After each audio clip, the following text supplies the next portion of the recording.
Welcome to Kaumudi Global. Marilyn Monroe S M-C is the name of a file created by the FBI, a US investigative agency about the death of Marilyn Monroe.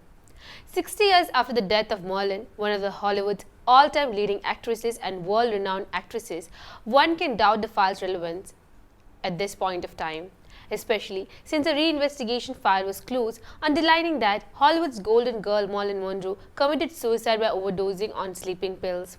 But Merlin's life, which continues to be a controversy after her death, has once again become the talk of the town. With the release of the documentary The Mystery of Marilyn Monroe, the Unheard Tapes directed by Emma Cooper, the actress's story has again gained traction in Hollywood. The film, which is available on the OTT platform Netflix, reveals Merlin's relationship with former US President John F. Kennedy and his brother and Attorney General Robert Kennedy. The film also reveals the shocking fact that Robert Kennedy was there on the night of Merlin's death with her through the pictures that were recovered later.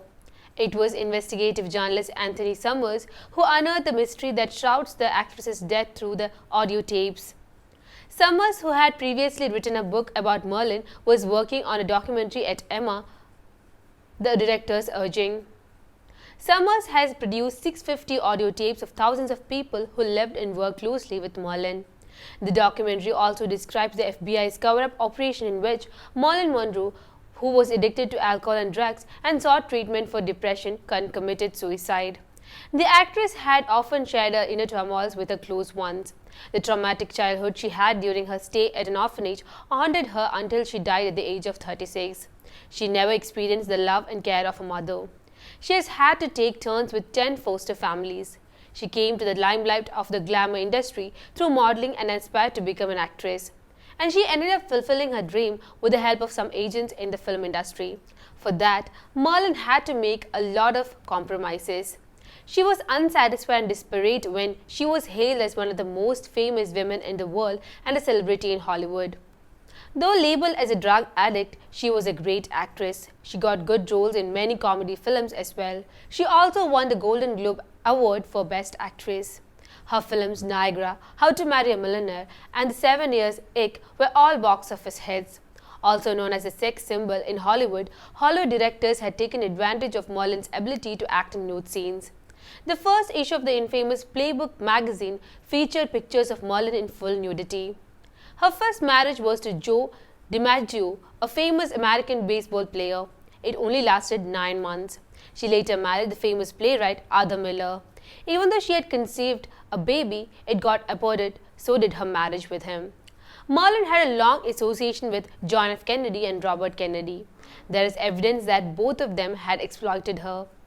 Summers also revealed through the evidence that the Kennedy brothers met with Merlin at her sister's husband Peter Lafort's beach residence in Los Angeles. Merlin was a left-wing supporter. Her second husband, Miller, was a communist sympathizer and had links with the left-wing activists expelled from the United States. Merlin also had a good rapport with them. When the Cold War between the United States and Soviet Union was intense, Merlin had even spoken publicly against the nuclear test.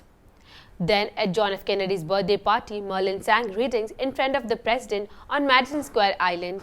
It was 2 months prior to her death. Merlin's relationship with the Kennedy brothers was a headache for the CIA, the US intelligence agency. As it was a Cold War time, there were fears that the Soviet Union would take advantage of Merlin's left-leaning to leak information. The Kennedy brothers then abruptly ended their all associations with Merlin after the investigating agencies convinced them about Merlin's association with the communist thinkers, and she did not take the breakup well. There were heated arguments and Merlin was on the verge of death.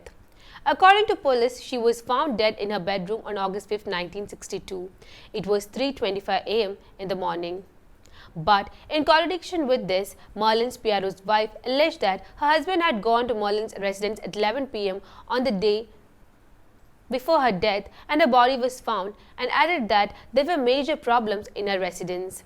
The ambulance driver who had taken Merlin's body had stated that she was taken to the hospital after she was found and was brought back later because she died midway. Meanwhile, Robert Kennedy's pilot revealed that he had flown by helicopter from Los Angeles to San Francisco that night before her death.